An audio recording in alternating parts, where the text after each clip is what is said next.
नमस्कार दोस्तों। पिछले अध्याय में हमने जाना कि हमारे भीतर एक अनमोल खजाना छुपा हुआ है। अब इस अध्याय में हम समझेंगे कि हमारा मस्तिष्क कैसे काम करता है और कैसे हमारे विचार धीरे धीरे हमारी हकीकत बन जाते हैं। तो आइए शुरू करते हैं चैप्टर 2। आपका मस्तिष्क कैसे काम करता है। आपका मस्तिष्क आपकी सबसे कीमती संपत्ति है। यह हमेशा आपके साथ है, लेकिन इसकी सबसे अद्भुत शक्तियां आपको तभी मिल पाएंगी जब आप इसका उपयोग करना सीख लेंगे। जैसे हम देख चुके हैं, आपके मस्तिष्क के दो स्तर हैं, चेतन या तार्किक स्तर और अवचेतन या अतार्किक स्तर। आप अपने चेतन मन से विचार करते हैं। आपके आतन विचार आपके अवचेतन मन में उतर जाते हैं, जो आपके विचारों की प्रकृति के अनुरूप परिस्थितियां बनाता है। आपका अवचेतन मन आपकी भावनाओं का स्थान है। यह रचनात्मक है। अगर आप अच्छा सोचते हैं तो आपको अच्छे परिणाम मिलेंगे। अगर आप बुरा सोचते हैं तो आपको बुरे परिणाम मिलेंगे। आपका मस्तिष्क इसी तरह काम करता है। याद रखने वाली सबसे महत्वपूर्ण बात यह है, जब अवचेतन मन किसी विचार को स्वीकार कर लेता है तो वह इस पर काम करने लगता है। आश्चर्यजनक और सूक्ष्म सत्य यह है कि अवचेतन मन का नियम अच्छे तथा बुरे दोनों तरह के विचारों पर समान रूप से काम करता है। अगर इस नियम का नकारात्मक प्रयोग किया जाए तो यह असफलता, कुंठा और दुख उत्पन्न करता है। दूसरी तरफ अगर आपकी आदतें, सोच सद्भावनापूर्ण और सृजनात्मक है तो आपको आदर्श सेहत, सफलता और समृद्धि मिलती है। जब आप सही तरीके से सोचने और महसूस करने लगते हैं तो आपको मानसिक शांति और स्वस्थ शरीर हमेशा मिलते हैं। आप मानसिक रूप से जिसे भी सच मानेंगे और जिसका दावा करेंगे, आपका अवचेतन मन उसे स्वीकार कर लेगा और उसे साकार कर देगा। आपको तो बस अपने अवचेतन मन से अपने विचार को स्वीकार भर करवाना है। इसके बाद अवचेतन मन का नियम आपकी मनचाही सेहत, शांति और समृद्धि उत्पन्न कर देगा। आप आदेश देते हैं और आपका अवचेतन उसी पर छोड़ी गई वैचारिक छाप को साकार करने के लिए पूरी निष्ठा से काम करता है। आपके मस्तिष्क का नियम यह है, आपके अवचेतन मन की प्रतिक्रिया आपके चेतन मन में रखे गए विचार की प्रकृति से तय होती है। मनोवैज्ञानिक और मनोविश्लेषक बतलाते हैं कि जब विचार आपके अवचेतन मन तक पहुंच जाते हैं तो मस्तिष्क की कोशिकाओं में उनकी छाप बन जाती है।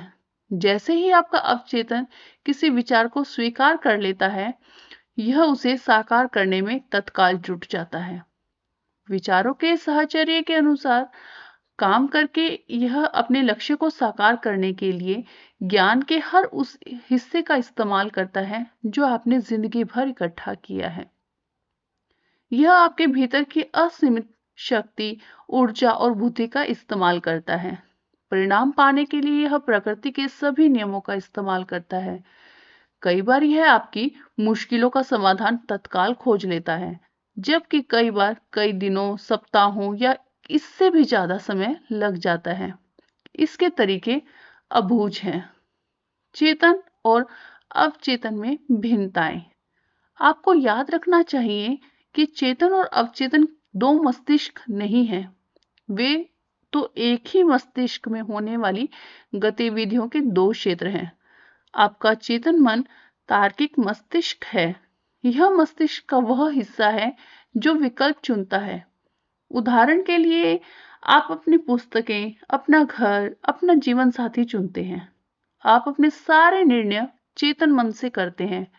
दूसरी तरफ आपके सचेतन चुनाव के बिना ही आपका हृदय अपने आप काम करता है और पाचन, रक्त संचार तथा सांस लेने की अनिवार्य प्रक्रियाएं चलती रहती हैं। ये सारे काम आपका अवचेतन मन करता है। इन प्रक्रियाओं के लिए आपके चेतन नियंत्रण करने की जरूरत नहीं होती। आप अपने अवचेतन मन पर जो भी छाप छोड़ते हैं या आप जिसमें भी प्रबल विश्वास करते हैं, आपका अवचेतन मन उसे स्वीकार कर लेता है। यह आपके चेतन मन की तरह तर्क नहीं करता या बहस नहीं करता। आपका अवचेतन मन उस मिट्टी की तरह है जो किसी भी तरह के बीज को स्वीकार कर लेती है, चाहे वह अच्छा हो या बुरा। आपके विचार सक्रिय हैं, वे बीज हैं। नकारात्मक और विध्वंसात्मक विचार आपके अवचेतन मन में नकारात्मक रूप से काम करते हैं। देर सवेर वे प्रकट हो जाएंगे और अपने अनुरूप किसी नकारात्मक घटना को उत्पन्न कर देंगे। याद रखें, आपका अवचेतन मन यह साबित करने की कोई कोशिश नहीं करता है कि आपके विचार अच्छे हैं या बुरे, सही हैं या गलत। यह तो आपके विचारों या सुझावों की प्रकृति के अनुरूप प्रतिक्रिया करता है।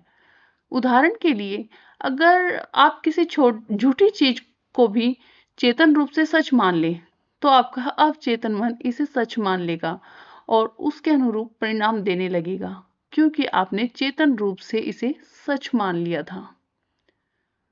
मनोवैज्ञानिकों के प्रयोग।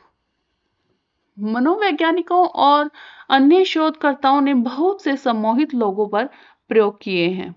उनके शोध से यह स्पष्ट हो जाता है कि अवचेतन मन कोई चयन या तुलना नहीं करता, जो तार्किक प्रक्रिया के लिए जरूरी है। आपका अवचेतन मन किसी भी सुझाव को स्वीकार कर लेगा, भले ही वह सरासर झूठा हो, और सुझाव मानने के बाद यह उसकी प्रकृति के अनुसार प्रतिक्रिया करेगा। आपका अवचेतन मन कितना सुझावशील है, यह समझने के लिए एक उदाहरण देखें।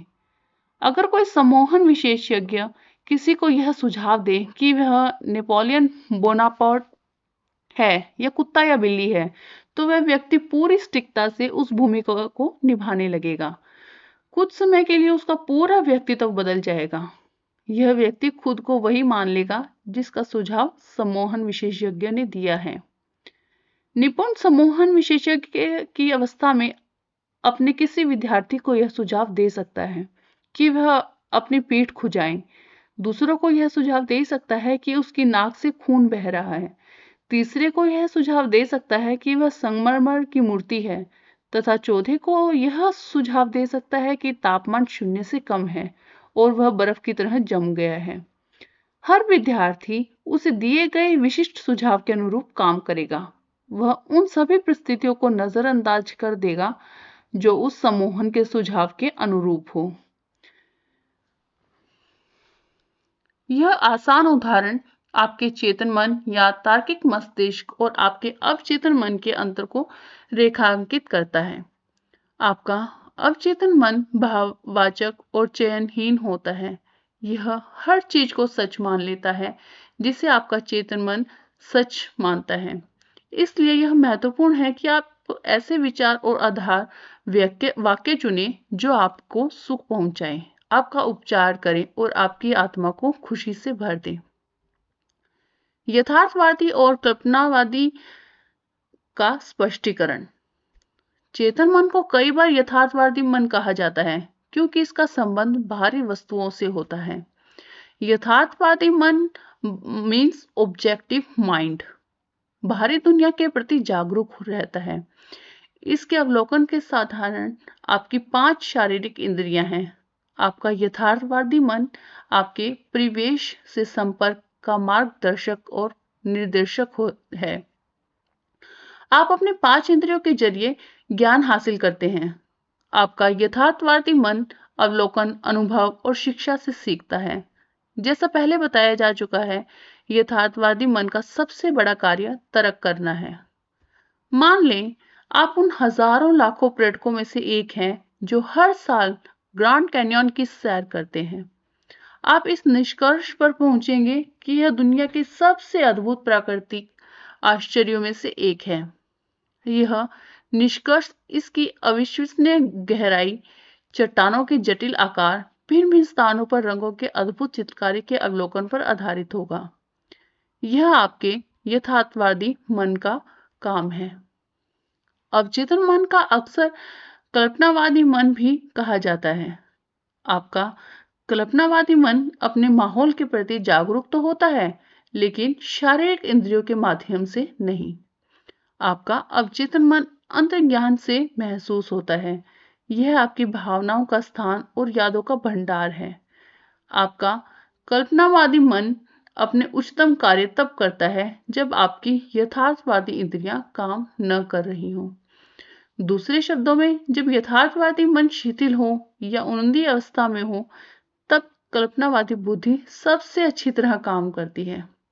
आपकी कल्पनावादी मन आंखों के इंद्रियों के बिना देखता है। यह अतीन्द्रिय क्षमता है। यह कहीं और हो रही घटनाओं को देख व सुन सकता है। आपकी कल्पनावादी मन आपके शरीर से बाहर निकलकर दूर देशों की यात्रा कर सकता है और अक्सर बहुत सटीक तथा सच्ची जानकारी ला सकता है। कल्पनावादी मन के माध्यम से आप दूसरों के विचार जान सकते हैं, बंद चिट्ठियों के मजमून पढ़ सकते हैं या कंप्यूटर डिस्क पर डिस्क ड्राइव के प्रयोग के बिना जानकारी भाप सकते हैं। जब आप अपने यथार्थवादी और कल्पनावादी मन की आपसी कार्यविधि को समझ लेते हैं, तो आप प्रार्थना की सच्ची कला सीखने की बेहतर स्थिति में पहुंच जाते हैं। अवचेतन मन चेतन मन की तरह तर्क नहीं कर सकता। आप अपने अवचेतन मन को चाहे जो बताएं, उसमें बहस या विरोध करने की क्षमता नहीं होती। अगर आप इसे गलत जानकारी देंगे, तो भी यह उसे सच मान लेगा। फिर यह उस जानकारी को सही बनाने के लिए काम करेगा। यह आपके गलत सुझावों को भी परिस्थितियों, अनुभवों और घटनाओं में साकार कर देगा। आपके साथ जो भी हुआ, इसलिए हुआ क्योंकि आपने विश्वास के माध्यम से अपने अवचेतन मन पर उसकी छाप छोड़ी है। अगर आपने गलत संप्रेषण किया है या आपने अवचेतन मन तक विकृत अवधारणाएं पहुंचाई हैं, तो उन्हें जल्द से जल्द सुधारना सबसे महत्वपूर्ण है। इसे करने का सबसे निश्चित तरीका अपने अवचेतन मन को लगातार सृजनात्मक और सद्भावनापूर्ण विचार देते रहना है। बार बार दोहराने पर आपका अवचेतन मन इन्हें स्वीकार कर लेता है। इस प्रकार आप विचार और जीवन की नई और ज्यादा अच्छी आदतें डाल सकते हैं, क्योंकि आपका अवचेतन मन आदत का स्थान है। आपके चेतन मन के आतन विचार आपके अवचेतन मन में गहरे खांचे बना देता है। अगर आपके विचार सद्भावनापूर्ण, शांत और सृजनात्मक हैं, तो आपका अवचेतन मन प्रतिक्रिया करते हुए सद्भाव, शांति और सृजनात्मक परिस्थितियां उत्पन्न करेगा। क्या आप डर, चिंता और अन्य प्रकार की विनाशक सोच के शिकार हैं? इलाज है अपने अवचेतन मन की शक्ति को पहचान कर उसे स्वतंत्रता, खुशी और संपूर्ण स्वास्थ्य के आदेश देना। आपका अवचेतन मन रचनात्मक है और देवी स्रोत के साथ एक रूप है। यह उस स्वतंत्रता, खुशी और संपूर्ण स्वास्थ्य को उत्पन्न करने लगेगा जिसका आदेश आपने पूरे विश्वास से दिया है। सुझाव की जबरदस्त शक्ति। हमने अब तक जिन बातों पर विचार किया, उनसे आप देख सकते हैं कि आपका चेतन मन द्वारपाल की तरह है। इसका एक बहुत महत्वपूर्ण कार्य गलत सुझावों से आपके अवचेतन मन की रक्षा करना है। यह इसलिए महत्वपूर्ण है क्योंकि यह मस्तिष्क के एक मूलभूत नियम पर आधारित है। आपका अवचेतन मन सुझाव के प्रति बेहद संवेदनशील है। जैसा आप जानते हैं, आपका अवचेतन मन तुलना या विरोध नहीं कर सकता, यह तर्क वितर्क नहीं कर सकता और खुद कुछ भी नहीं सोच सकता। ये सभी काम चेतन मन के हैं। अवचेतन मन तो बस चेतन मन द्वारा इस पर छोड़ी गई छापों पर प्रतिक्रिया करता है। यह कार्य की अलग अलग दिशाओं में से किसी एक को नहीं चुन सकता। इसे तो जो दिया जाता है उसे ले लेता है। सुझाव में बहुत शक्ति होती है। कल्पना करें कि आप किसी ऐसे जहाज पर हैं जो थोड़ा हिल रहा है। आप एक भयभीत सहयात्री के पास जाकर कहते हैं, आपकी हालत अच्छी नहीं दिख रही, आपका चेहरा बिल्कुल हरा लग रहा है। मुझे लगता है कि आपको समुद्री यात्रा में होने वाली मतली हो सकती है। क्या मैं आपको केबिन तक पहुंचा दूं? यात्री का चेहरा पीला पड़ जाता है। आपने मतली के बारे में जो सुझाव अभी अभी दिया, वह उसके खुद के डर और आशंका से मेल खाता है। वह आपकी मदद लेकर डेस्क से नीचे अपने कैबिन में पहुंच जाती है। वहां पहुंचने पर आपका नकारात्मक सुझाव, जिसे उसने सही मान लिया, सच हो जाता है। उसी सुझाव पर भिन्न प्रतिक्रिया। यह समझना बहुत जरूरी है कि एक ही सुझाव पर अलग अलग लोग अलग अलग तरीके से प्रतिक्रिया करेंगे। ऐसा इसलिए है क्योंकि उनके विश्वास या अवचेतन की कंडीशनिंग अलग अलग होती है। मान लें, सहयात्री के बजाय आप किसी जहाजी के पास जाकर कहते हैं, हेलो, आपकी हालत ठीक नहीं दिख रही, कहीं आपको समुद्री यात्रा के कारण मतली तो नहीं होने वाली। यह जहाजी के मिजाज पर निर्भर करता है कि वह आपके मजाक पर हंसे या आपको वहां से दफा हो जाने को कह दे। आपके सुझाव का उस पर कोई असर नहीं हुआ क्योंकि उसके मन में यह विश्वास है कि समुद्री यात्रा में उसे कभी मतली नहीं हो सकती। इस कारण उसे जरा भी डर या चिंता महसूस नहीं होगी, उल्टे आत्मविश्वास सामने आएगा। डिक्शनरी आपको बता देगी कि सजेशन किसी चीज को किसी के मस्तिष्क पर डालने का काम है। यह एक मानसिक प्रक्रिया है जिसे सुझाया गया विचार स्वीकार किया जाता है या कार्य रूप से प्रेरित होता है। याद रहे, कोई भी सुझाव चेतन मन की इच्छा के बिना अवचेतन मन पर छाप नहीं छोड़ सकता। आपके चेतन मन में उस सुझाव को अस्वीकार करने की शक्ति होती है। जहाजी को समुद्री यात्रा के कारण मतली का कोई डर नहीं था। उसे पूरा भरोसा था कि वह इसे सुरक्षित है, इसलिए नकारात्मक सुझाव से उसे डराने की शक्ति नहीं थी। लेकिन आपके सहयात्री पहले से ही बीमार होने के बारे में चिंतित थी, इसलिए आपके सुझाव के अनुरूप परिस्थिति बन गई। हम सबके अपने अंदरूनी डर, मान्यताएं, राय होती हैं। ये अंदरूनी मान्यताएं हमारे जीवन को नियंत्रित करती हैं। सुझाव में स्वयं की कोई शक्ति नहीं होती। इसकी शक्ति तो इस बात से उत्पन्न होती है कि आप इसे मानसिक रूप से स्वीकार कर लेते हैं। सिर्फ तभी आपकी अवचेतन शक्तियां सुझाव की प्रकृति के अनुरूप काम करती हैं। उसने अपना हाथ कैसे गंवाया? कई साल से मैं कैक्सटन हॉल में लंदन ट्रुथ फॉर्म में नियमित रूप से भाषण दे रहा हूं, जिसे मैंने कुछ साल पहले स्थापित किया था। इसके निदेशक डॉक्टर इवलिन फ्लीट ने मुझे एक आदमी के बारे में बताया जिसके छोटे बेटे को रेमिटाइड आर्थराइटिस और दर्दनाक चर्म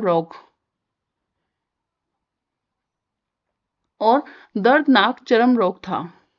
कई जगह इलाज हुआ, लेकिन डॉक्टरों की तमाम कोशिशों के बाद भी कोई फायदा नहीं हुआ। वह आदमी हताश हो गया।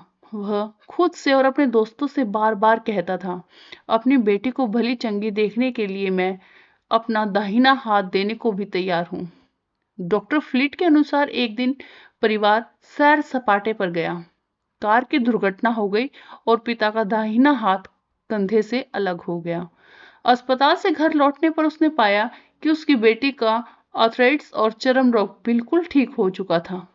आपको बहुत सतर्क रहना होगा कि आप अवचेतन मन को सिर्फ वही सुझाव दें जो सही तरीके से उपचार करें, वरदान दें, ऊपर उठाएं और प्रेरित करें। याद रखें, आपका अवचेतन मन मजाक नहीं समझता। यह तो आपके आदेश का शब्दशः पालन कर देता है। आत्म सुझाव ने डर को किस तरह भगाया? सेल्फ सजेशन का मतलब है खुद को किसी निश्चित और विशिष्ट बात का सुझाव देना। हर साधन की तरह इसके भी गलत प्रयोग से नुकसान हो सकता है, लेकिन सही तरीके से इस्तेमाल करने पर यह बहुत उपयोगी बन सकता है। जेनेट और एक प्रतिभावान युवा गायिका थी। उसे ओपेरा प्रोडक्शन में एक महत्वपूर्ण भूमिका के ऑडिशन के लिए जाना था। यह ऑडिशन के लिए बेताब तो थी, लेकिन आशंकित भी थी। पहले भी 3 बार उसे निर्देशकों के सामने ऑडिशन दिया था, लेकिन बुरी तरह असफल हो गई थी। कारण असफल होने का डर था। उसकी आवाज अच्छी थी, लेकिन वह खुद से कहती रहती थी, जब गाने का वक्त आएगा तो मैं बुरा ही गाऊंगी। मुझे वह भूमिका कभी नहीं मिलेगी। वे मुझे पसंद नहीं करेंगे। वे सोचेंगे कि मैंने कोशिश करने की हिम्मत भी कैसे की। मैं ऑडिशन देने तो जाऊंगी, लेकिन मैं जानती हूं कि मैं असफल हो जाऊंगी। उसके अवचेतन मन ने इन नकारात्मक आत्म सुझावों को आग्रह मान लिया। यह उन्हें सच साबित करने में जुट गया और उन्हें परिस्थितियों में बदल दिया। कारण अनचाहा आत्म सुझाव था।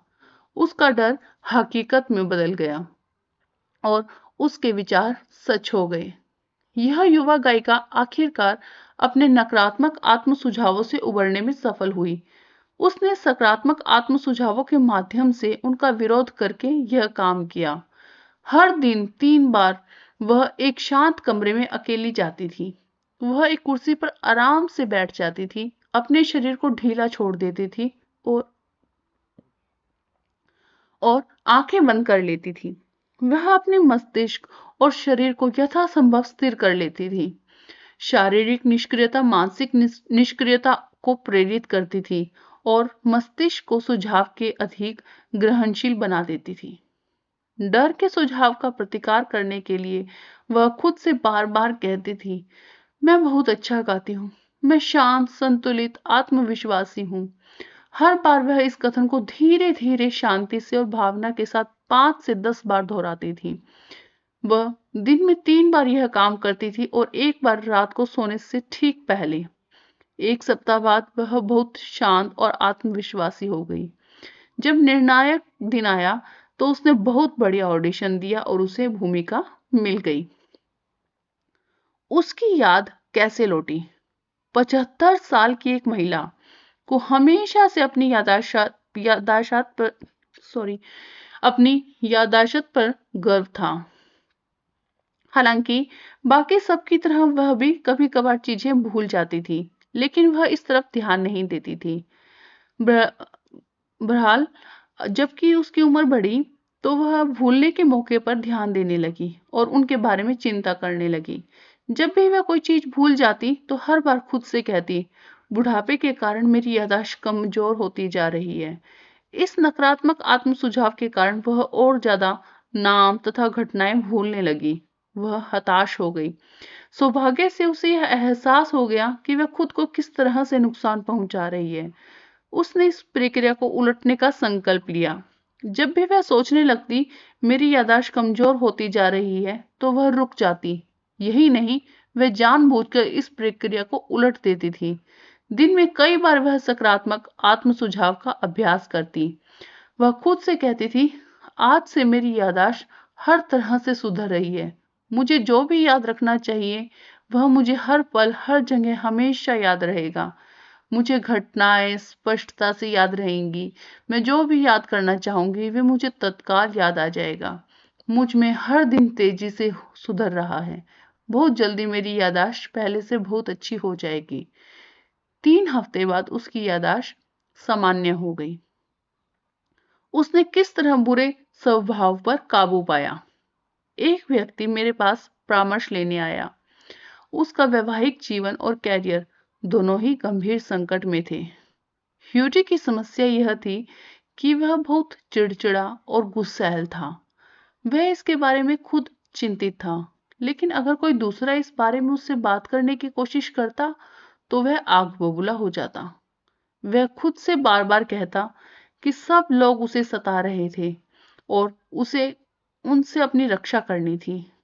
इस नकारात्मक आत्म सुझाव को दूर करने के लिए मैंने उसे सकारात्मक आत्म सुझाव का प्रयोग करने की सलाह दी।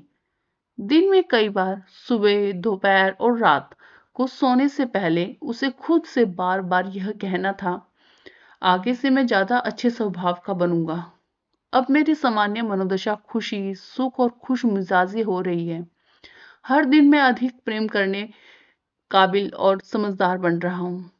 मैं अपने आसपास के सभी लोगों के लिए आनंद और सद्भावना की कद्र करूंगा, सद्भावना का केंद्र रहूंगा तथा अपने अच्छे व्यवहार से उन्हें खुश कर दूंगा। यह सुखद खुशनुमा स्वभाव अब मेरी सामान्य सहज मानसिक स्थिति बन रही है। मैं एहसानमंद हूं। 1 महीने बाद उसकी पत्नी और सहकर्मी कहने लगे कि अब उसके साथ रहना बहुत अच्छा हो गया है। बाहरी सुझाव पर कुछ टिप्पणियां। बाहरी सुझाव का मतलब है किसी दूसरे व्यक्ति के सुझाव। सभी युगों और दुनिया के हर हिस्से में सुझाव की शक्ति ने मानव जाति के जीवन में प्रमुख भूमिका निभाई है। राजनीतिक मान्यताएं, धार्मिक आस्थाएं और सांस्कृतिक परंपराएं बाहरी सुझाव की शक्ति की बदौलत ही फलती फूलती और कायम रहती है। सुझाव का प्रयोग स्वयं को अनुशासित और नियंत्रित करने के साधन के रूप में किया जाता है। इसका प्रयोग दूसरों पर नियंत्रण करने के लिए भी किया जाता है, जिन्हें मस्तिष्क के नियमों की समझ नहीं है। सृजनात्मक रूप में वह अद्भुत और बेहतरीन है। नकारात्मक रूप में यह मस्तिष्क की प्रक्रिया के सभी पैटर्न्स में सबसे विध्वंसात्मक है।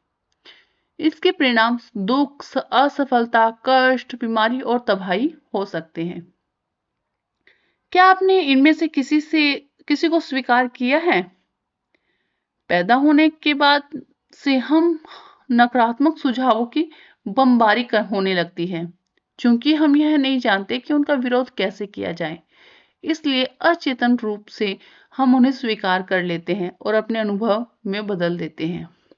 नकारात्मक सुझावों के कुछ उदाहरण: तुम कुछ नहीं कर सकते, तुम कभी कुछ नहीं बन पाओगे, तुम्हें ऐसा नहीं करना चाहिए, तुम असफल हो जाओगे, तुम्हारी सफलता की बिल्कुल संभावना नहीं है, तुम बिल्कुल गलत हो, इससे कोई फायदा नहीं होगा। महत्वपूर्ण यह नहीं है कि तुम क्या जानते हो, महत्वपूर्ण तो यह है तुम किसे जानते हो। दुनिया रसातल को जा रही है, क्या फायदा, किसी को कोई फर्क नहीं पड़ता। इतनी ज्यादा कोशिश करने से कोई फायदा नहीं है, तुम्हारी उम्र अब ज्यादा हो चुकी है, स्थितियां बिगड़ती जा रही हैं, जिंदगी मशीन चक्की बनकर रह गई है, प्रेम सिर्फ पक्षियों के लिए है, तुम कभी नहीं जीत सकते, सावधान रहना, तुम्हें भयंकर बीमारी हो सकती है, कोई भी भरोसे के काबिल नहीं है। इस तरह के भारी सुझावों को स्वीकार करके आप उन्हें साकार करने में सहयोग देते हैं। बचपन में आप दूसरों के सुझावों का विरोध नहीं कर सकते थे, आपको इस बारे में ज्यादा पता नहीं था। आपके लिए आपका मस्तिष्क और इसके चेतन और अवचेतन हिस्से ऐसे रहस्य थे जिनके बारे में आप सोच भी नहीं सकते थे। फिलहाल वयस्क होने के बाद आप चयन कर सकते हैं। आपका सकारात्मक आत्म सुझाव का प्रयोग करके अपनी कंडीशनिंग दोबारा कर सकते हैं और अतीत की छापों को बदल सकते हैं। इसका पहला कदम उन बाहरी सुझावों के प्रति जागरूक बनना है जो आप पर काम कर रहे हैं। अगर जांच न की जाए तो वे व्यवहार के ऐसे संस्कार डाल सकते हैं जो आपको व्यक्तिगत और सामाजिक जीवन में असफल बना देंगे। सृजनात्मक आत्म सुझाव आपको नकारात्मक कंडीशनिंग से मुक्त कर सकता है। अगर ऐसा नहीं किया गया तो नकारात्मक कंडीशनिंग आपके जीवन को विकृत कर देगी और अच्छी आदतों के विकास को मुश्किल या असंभव बना देगी। आप नकारात्मक सुझावों का विरोध कर सकते हैं। अखबार उठा लें या टीवी पर न्यूज़ देखें। हर दिन आपको दर्जनों ऐसी खबरें सुनेंगे जो निरर्थकता, डर, चिंता, तनाव और भावी तबाही के बीच बो सकती है। अगर आप उन्हें सच मान लें और अपने भीतर जगह दे दें, तो डर के ये विचार आपकी जीने की इच्छा को ही खत्म कर देंगे। फिलहाल, जब आप यह समझ लेते हैं कि आपको इन्हें स्वीकार करने की जरूरत नहीं है, तो आपके सामने विकल्प खुल जाते हैं। अपने अवचेतन मन को सृजनात्मक आत्म सुझाव देकर आप में इन सभी विध्वंसात्मक विचारों का विरोध करने की शक्ति है। नियमित रूप से दूसरों के थोपे गए नकारात्मक सुझावों की जांच करते रहे। आपको इन विनाशक आत्म सुझावों की दया पर रहने की जरूरत नहीं है। हम सभी ने अपने बचपन, किशोर अवस्था, वयस्क जीवन में इसकी वजह से कष्ट भोगे हैं। अगर आप पीछे मुड़कर देखें तो आसानी से याद कर सकते हैं कि माता-पिता, दोस्तों, रिश्तेदारों, टीचर्स और सहयोगियों ने किस तरह आपको नकारात्मक सुझाव दिए थे। उनकी कही गई बातों का विश्लेषण करें और उनमें छिपे अर्थ की गौर से जांच करें। आप पाएंगे कि उनमें से ज्यादातर बातें झूठी थी। उनका छिपा हुआ उद्देश्य आप में डर पैदा करके आपको नियंत्रित करना था। बाहरी सुझाव की यह प्रक्रिया हर घर, ऑफिस, फैक्ट्री और क्लब में चलती है। धीरे धीरे आपको पता चल जाएगा कि जाने अनजाने में लोगों के सुझावों का उद्देश्य यह होता है कि आप वैसे ही सोचें, महसूस करें और काम करें जैसा चाहते हैं, ताकि उन्हें फायदा पहुंचे, भले ही आपको नुकसान हो जाए। किस तरह सुझावों ने एक आदमी की जान ली। मेरे दूर के एक रिश्तेदार ने भारत की एक मशहूर महिला भविष्यवक्ता से अपना भविष्य पूछा। ज्योतिषी ने उसे बताया कि उसका दिल बहुत कमजोर है और वह अगली अमावस को मर जाएगा। मेरा रिश्तेदार स्तब्ध रह गया। उसने अपने परिवार के हर व्यक्ति की भविष्यवाणी बताई। उसने अपने वकील से मिलकर वसीयत ठीक करवा ली। जब मैंने उसे उसके विश्वास से डिगाने की कोशिश की, तो उसने मुझे बताया कि उसे भविष्यवक्ता में अद्भुत परलौकिक शक्तियां हैं। यह भविष्यवक्ता लोगों का बहुत भला और बुरा कर सकती है। उसे भविष्यवाणी की सच्चाई पर पूरा भरोसा था। जब अमावस्या करीब आने लगी, तो वह खोया खोया रहने लगा। 1 महीने पहले यह आदमी खुश, स्वस्थ, उत्साही और जोशीला था। अब वह बीमार दिखने लगा। अमावस्या के दिन उसे बहुत बुरा हार्ट अटैक आया। वह मर गया। हालांकि उसे यह पता नहीं था कि अपनी मौत का कारण वह खुद था। हम में से कितनों ने इस तरह की कहानियां सुनी हैं और यह सोचकर थोड़े कांपे हैं कि दुनिया रहस्यमय अनियंत्रित शक्तियों से भरी पड़ी है। हाँ, दुनिया शक्तियों से भरी पड़ी है, लेकिन वे ना तो रहस्यमय हैं और ना ही अनियंत्रित। मेरे रिश्तेदार ने खुद अपनी जान ले ली, क्योंकि उसने एक सशक्त सुझाव को अपने अवचेतन मन में दाखिल होने दिया। उसे भविष्यवक्ता की शक्तियों पर भरोसा था, इसलिए उसने उसकी भविष्यवाणी को पूरा स्वीकार कर लिया। आइए अवचेतन मन की कार्यविधि की जानकारी के आधार पर इस घटना को देखें। व्यक्ति का चेतन और तार्किक मस्तिष्क जिस बात पर यकीन करता है, अवचेतन मन उसे स्वीकार लेता है और उसके अनुरूप कार्य करता है। मेरा रिश्तेदार जब उस भविष्यवक्ता के पास गया, तो वह सुझाव ग्रहण करने की मनोदशा में था। भविष्यवक्ता ने उसे एक नकारात्मक सुझाव दिया, जिसे उसने सच मान लिया और वह दहशत में आ गया। उसे पूरा विश्वास था कि अगली अमावस्या को वह मरने वाला है। उसने इसके बारे में सबको बता दिया और अपनी मौत की तैयारी करने लगा। मौत के बारे में उसके डर और आशंका को उसके अवचेतन मन ने सही मान लिया और उसकी मौत को हकीकत में बदल दिया। उस महिला ने उसकी मौत की भविष्यवाणी की थी। उसकी शक्ति मैदान के पत्थरों की लकड़ियों से ज्यादा नहीं थी। उसके सुझाव में जान लेने वाली शक्ति नहीं थी। अगर वह आदमी मन के नियमों को जानता, तो वह इस नकारात्मक सुझाव को पूरी तरह से अस्वीकार कर लेता और भविष्यवक्ता के शब्दों पर जरा भी ध्यान नहीं देता। अगर वह जानता कि वह अपने ही विचारों और भावनाओं द्वारा नियंत्रित है, तो वह जिंदा रह सकता था। तब भविष्यवक्ता की भविष्यवाणी वक्तव्य टैंक पर फेंकी गई, रबड़ की गेंद जैसी।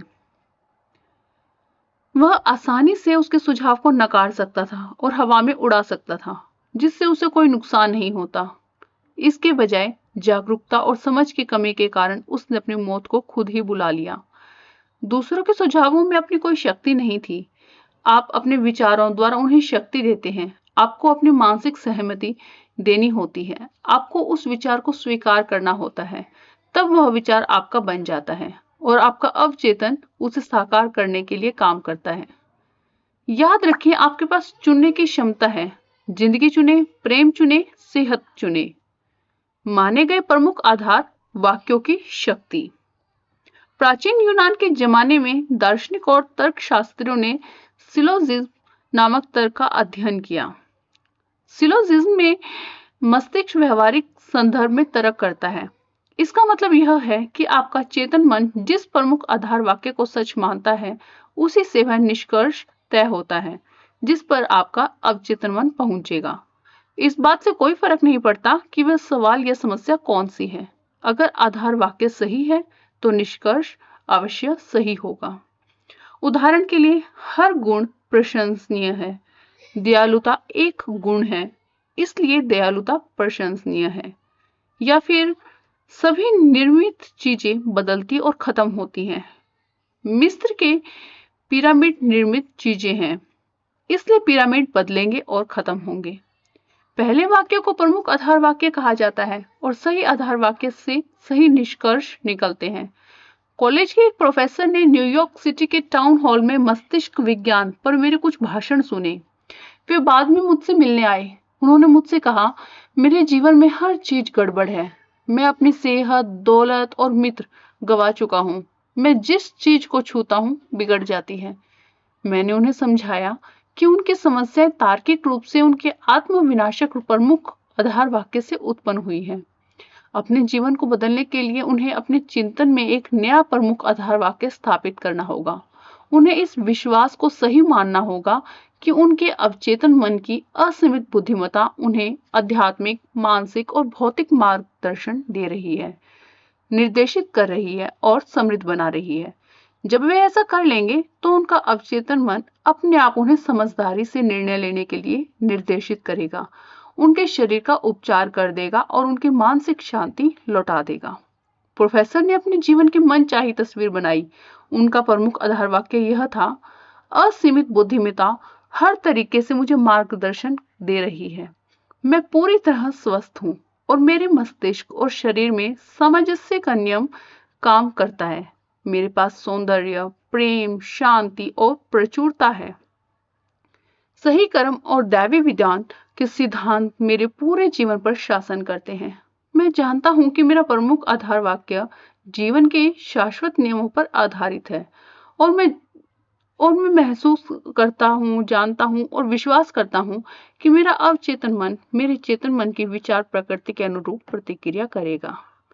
बाद में उन्होंने मुझे अपनी प्रगति की जानकारी देते हुए लिखा, मैंने अपने प्रमुख आधार वाक्य को धीरे धीरे शांति से और प्रेम से दिन में कई बार दोहराया।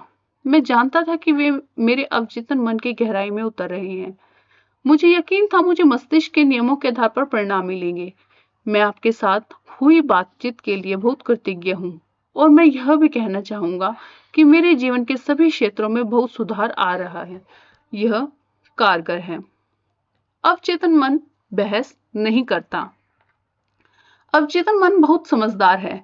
यह सभी सवालों के जवाब जानता है। फिलहाल इसे पता नहीं होता कि यह जानता है कि आपके साथ बहस नहीं करता है या पलटकर जवाब नहीं देता है। यह ऐसा नहीं कहता है, आप मुझ पर इस तरह के सुझावों की छाप न छोड़ें। जब आप कहते हैं, मैं यह नहीं कर सकता, मेरी उम्र बहुत ज्यादा हो गई है, मैं इस जिम्मेदारी को नहीं निभा सकता, मैं गलत जगह, गलत घर में पैदा हो गया था, मैं सही नेताओं को नहीं जानता, तो आप इन नकारात्मक विचारों को अपने अवचेतन मन से भर रहे हैं। यह इनके अनुरूप प्रतिक्रिया करता है। आप दरअसल अपने ही भलाई का रास्ता रोक रहे हैं। आप अपने जीवन में कमी, सीमा और कुंठा उत्पन्न कर रहे हैं। जब आप अपने चेतन मन में बाधा, अवरोध और विलंब की कल्पना करते हैं, तो आप अपने अवचेतन मन की बुद्धिमत्ता और ज्ञान का लाभ नहीं ले पाते हैं। आपको दरअसल यह विश्वास होता है कि आपका अवचेतन मन आपकी समस्या को नहीं सुलझा सकता। इसका परिणाम होता है मानसिक और भावनात्मक संकुलन, जिसके बाद बीमारी और न्यूरोटिक प्रवृत्तियां आती हैं। अपनी इच्छाओं का साकार करने और कुंठा से उभरने के लिए दिन में कई बार दृढ़ता से कहें, असीमित बुद्धिमत्ता ने मुझे यह मनोकामना दी है और यही मुझे इसे साकार करने की आदर्श योजना की राह दिखाती है, उस ओर ले जाती है और आवश्यक बातें बताती है। मैं जानता हूं कि मेरे अवचेतन की अधिक गहरी समझ अब प्रतिक्रिया कर रही है और मैं जो महसूस करता हूं, जिस पर मन में दावा करता हूं, वह बाहर व्यक्त होती है। संतुलन और समबुद्धि हर ओर है। दूसरी तरफ अगर आप कहते हैं, अब कोई रास्ता नहीं बचा, अब मेरा खेल खत्म हो गया, अब उलझन से बाहर निकलने का कोई तरीका नहीं है, मैं बाधित हूं और अवरुद्ध हूं, तो आपको आपके अवचेतन मन से कोई जवाब या प्रतिक्रिया नहीं मिलेगी। अगर आप चाहते हैं कि आपका अवचेतन आपके लिए काम करे, तो इसका सहयोग पाने के लिए आपको इससे सही आग्रह करना होगा। यह आपके लिए हमेशा काम कर रहा है। यह इस समय भी आपके हृदय की धड़कन और सांस को नियंत्रित कर रहा है। जब आपकी उंगली कट जाती है, तो यह उपचार की जटिल प्रक्रिया शुरू कर देता है। इसकी सबसे मूलभूत प्रवृत्ति जीवन की ओर है। यह हमेशा आपकी देखभाल करता है और आपको सुरक्षित रखता है। आपके अवचेतन मन के पास अपनी खुद की बुद्धि है, लेकिन यह आपके विचारों और छवियों के पैटर्न को स्वीकार कर लेता है। जब आप किसी समस्या का जवाब तलाशते हैं तो आपका अवचेतन प्रतिक्रिया करेगा, लेकिन यह आपसे उम्मीद करेगा कि आप अपने चेतन मन में किसी सच्चे निर्णय या फैसले पर पहुंच जाएं। आपको यह मानना होगा कि आपके अवचेतन मन के पास जवाब है। अगर आप कहते हैं मुझे नहीं मालूम कि कोई रास्ता है भी या नहीं, मैं पूरी तरह दुविधा और उलझन में हूँ, मुझे जवाब क्यों नहीं मिलता, तो आप अपनी प्रार्थना को नकार रहे हैं। समय काटते सैनिक की तरह आप ऊर्जा का प्रयोग तो करते हैं, लेकिन आगे नहीं बढ़ते। अपने मस्तिष्क के पहियों को विराम दें, आराम से बैठ जाएं, शिथिल हो जाएं और शांति से कहें, मेरा अवचेतन मन जवाब जानता है, वह इस समय भी प्रतिक्रिया कर रहा है। मैं धन्यवाद देता हूँ क्योंकि मैं जानता हूँ कि मेरे अवचेतन की असीमित बुद्धिमत्ता सारी बातें जानती है और मुझे इस वक्त आदर्श जवाब दे रही है। मेरा सच्चा विश्वास मेरे अवचेतन मन की बुद्धिमत्ता और ज्ञान को मुक्त कर रहा है। मुझे खुशी है कि ऐसा हो रहा है। याद रखने लायक विचार, अच्छा सोचेंगे तो अच्छा होगा, बुरा सोचेंगे तो बुरा होगा। आप वही बनेंगे जो आप दिन भर सोचते हैं। आपका अवचेतन मन आपके साथ बहस नहीं करता, यह आपके चेतन मन के आदेश को चुपचाप मान लेता है। अगर आप कहते हैं मैं इसका खर्च नहीं उठा सकता, तो आपका अवचेतन इसे सच बनाने के लिए काम करने लगता है। कोई ज्यादा अच्छा विचार चुने, इसके बजाय इसे आदेश दें, मैं इसे खरीदूंगा, मैं इसे मन में स्वीकार करता हूं। आपके पास चुनने की शक्ति है। स्वास्थ्य और खुशी को चुनें। आप दोस्ताना और गैर दोस्ताना होने का चुनाव कर सकते हैं। सहयोगी, खुश, दोस्ताना, प्रेम करने योग्य बनने का चुनाव करेंगे तो सारा संसार प्रतिक्रिया करेगा। अद्भुत व्यक्तित्व विकसित करने का यह सबसे अच्छा तरीका है। आपका चेतन मन द्वारपाल है। इसका प्रमुख काम झूठी छापों से आपको अवचेतन मन की रक्षा करना है। यह विश्वास करने का चुनाव करें कि कोई अच्छी चीज हो सकती है और अभी हो रही है। चुनाव करने की क्षमता आपकी सबसे बड़ी शक्ति है। खुशी और प्रचुरता का चुनाव करें। दूसरों के सुझावों और बातों में आपको चोट पहुंचाने की जरा भी शक्ति नहीं है। एकमात्र शक्ति आपके अपने विचारों में है।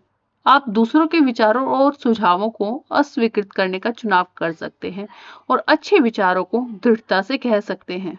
आपके पास यह चुनाव करने की शक्ति है कि आप कैसी प्रतिक्रिया करेंगे। अपने शब्दों पर ध्यान दें। आपको हर आलसी शब्द का हिसाब देना होगा।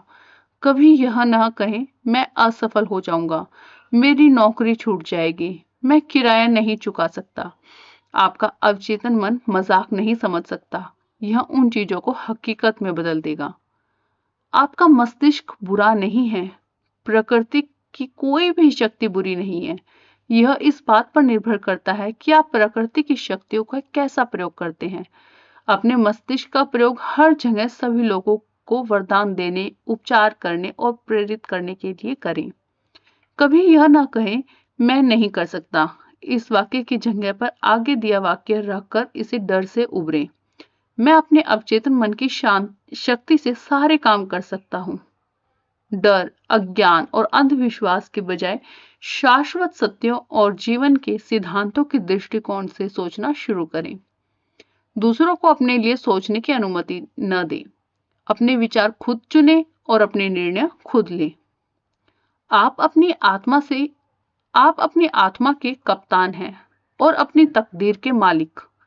याद रखें, आपके पास चुनने की क्षमता है। जिंदगी चुने, प्रेम चुने, सेहत चुने, खुशी चुने।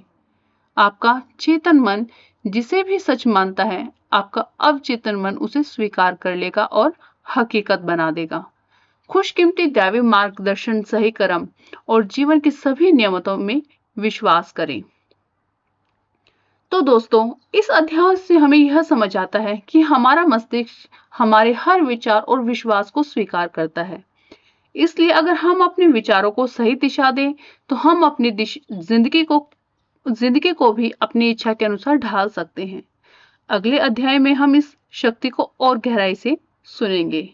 अगर आपको ये ऑडियो पसंद आ रहा है तो वीडियो को लाइक करें, चैनल को सब्सक्राइब करें और बेल आइकन को जरूर दबाएं।